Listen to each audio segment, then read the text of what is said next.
All right, folks, I'm doing this one mostly unscripted because I saw something on social media this morning that made me laugh, actually, literally out loud.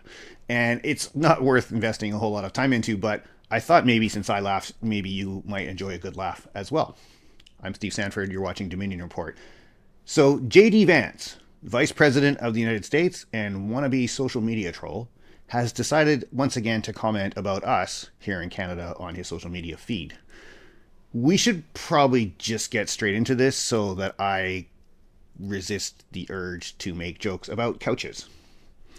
I'm going to put the post up here on the screen right here. Now, regular viewers will know that I've never done this before. I've never edited a video with image overlays, but here we go. So, real quickly, JD Vance decided to say, with due respect to my Canadian friends whose politics focus obsessively on the United States, your stagnating living standards have nothing to do with Donald Trump or whatever bogeyman the CBC tells you to blame. I thought boogeyman had two O's, but whatever. The fault lies with your leadership, elected by you. Okay, first of all, JD Vance. Oh my God, you're hilarious.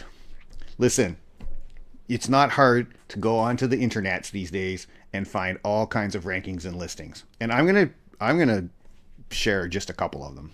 Let's start with usnews.com. They have a quality of life ranking. Canada is 5th in the world. And that's 5th. That's tucked right in there between Norway and Finland. The United States ranks 22nd. OECD, that's the Organization for Economic Cooperation and Development. They have a better life index.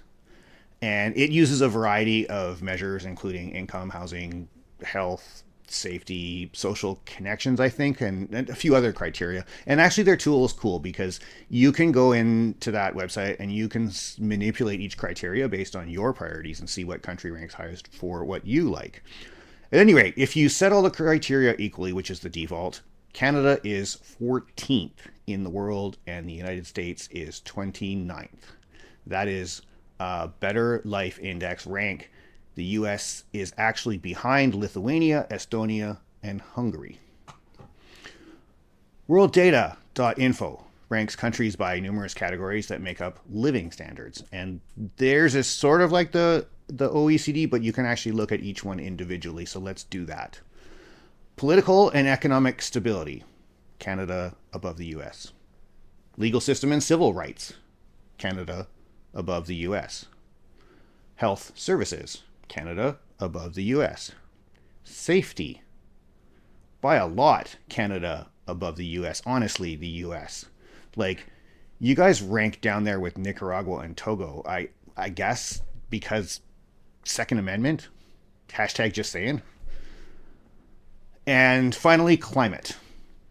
All right, you got us. You'll outrank us on that one, and we'll give it to you. That's fine. Okay, let's look at the UN's Human Development Index.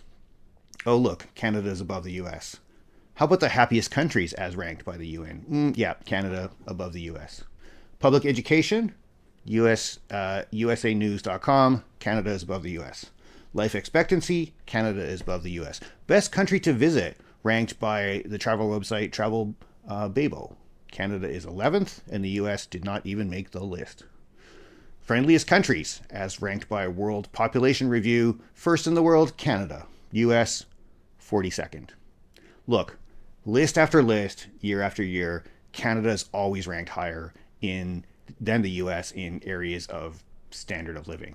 So despite what you hear from JD Vance, and I guess also I would say from some of our own politicians these days, Canada's pretty damn awesome.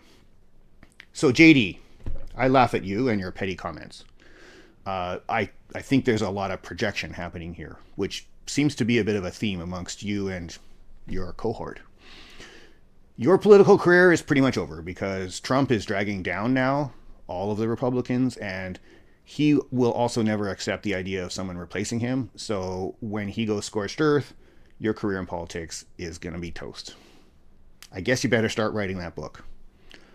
Although actually your base doesn't really read, so never mind. I guess Fox fake news host it is.